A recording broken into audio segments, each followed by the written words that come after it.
एक शिष्य था जो भिक्षा लेने के लिए गांव में गया और घर घर भिक्षा की मांग करने लगा। भिक्षाम देही, भिक्षाम देही। भीतर से जोर से दरवाजा खुला और एक बड़ी बड़ी दाढ़ी वाला तांत्रिक बाहर निकला और चिल्लाते हुए बोला, मेरे दरवाजे पर आकर किसी और का गुणगान करता है, कौन है यह समर्थ? शिष्य ने गर्व से कहा, मेरे गुरुजी महाराज जो सर्व समर्थ है।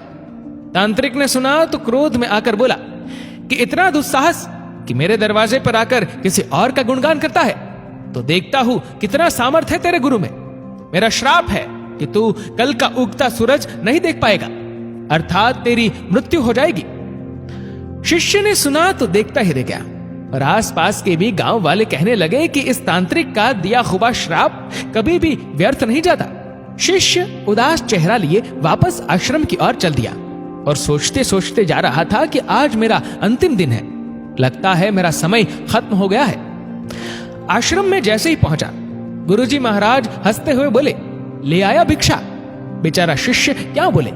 गुरुदेव हंसते हुए फिर बोले कि भिक्षा ले आया? शिष्य ने कहा, जी गुरुदेव, भिक्षा में अपनी मौत ले आया, और सारी घटना सुना दी और एक कोने में चुपचाप बैठ गया। गुरुदेव बोले, अच्छा चल भोजन कर ले।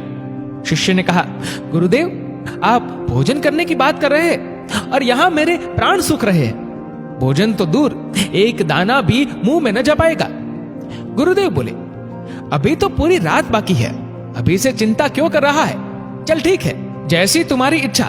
और यह कहकर गुरुदेव भोजन करने चले गए। फिर सोने की बारी आई, तब गुरुदेव शिष्य को बुलाकर बोले, हमारे चरण दबा दे। शिष्य मायूस होकर बोला, जी गुरुदेव, जो कुछ क्षण बचा है जीवन के, उस क्षण में आपकी सेवा कर ही प्राण त्याग करूं, यही अच्छा होगा। और फिर गुरुदेव के चरण दबाने की सेवा शुरू की। गुरुदेव बोले, चाहे जो भी हो, चरण छोड़कर मत जाना कहीं। शिष्य ने कहा, जी गुरुदेव, कहीं नहीं जाऊंगा।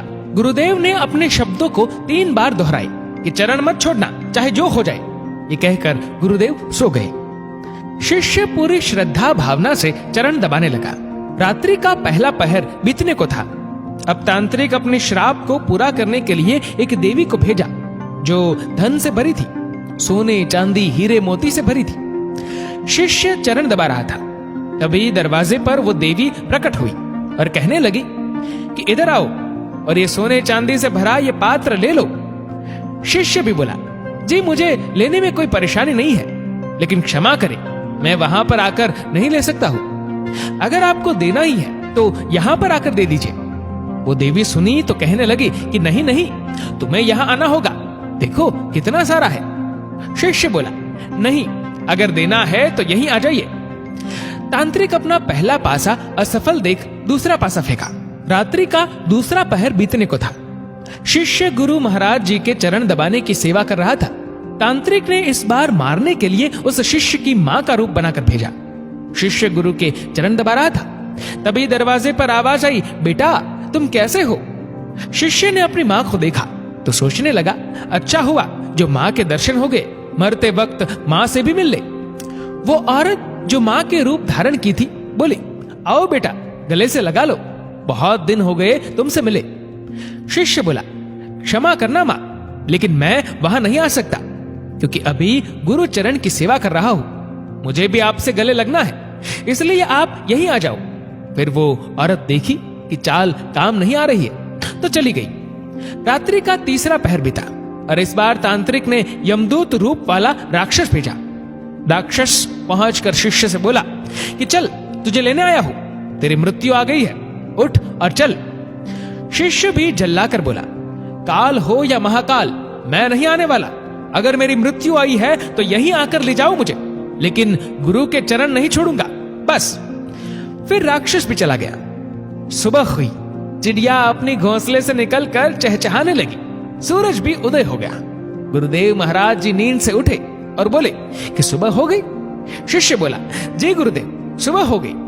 गुरुदेव ने कहा, अरे तुम्हारी तो मृत्यु होने वाली थी ना, तुमने ही तो कहा था कि तांत्रिक का श्राप कभी व्यर्थ नहीं जाता, लेकिन तुम तो जीवित हो। गुरुदेव हंसते हुए बोले। शिष्य भी सोचते हुए बोला, जी गुरुदेव, लग तो रहा हूं कि जीवित हूं। फिर सारी घटना याद की रात्रि वाली, फिर समझ में आया जबकि गुरुदेव ने क्यों कहा था कि चाहे जो भी हो जाए चरण मत छोड़ना। शिष्य गुरुदेव के चरण पकड़कर खूब रोने लगा। बार बार यही कह रहा था, जिसके सर पर आप जैसे गुरु का हाथ हो उसे काल भी कुछ नहीं कर सकता है। गुरु की आज्ञा पर जो शिष्य चलता है उससे तो स्वयं मौत भी आने से एक बार नहीं अनेक बार सोचती है। और जब शिष्य गुरु आज्ञा का उल्लंघन करे तो उसकी रक्षा ईश्वर भी नहीं करता और प्रकृति दंड देने को तत्पर हो उठती है।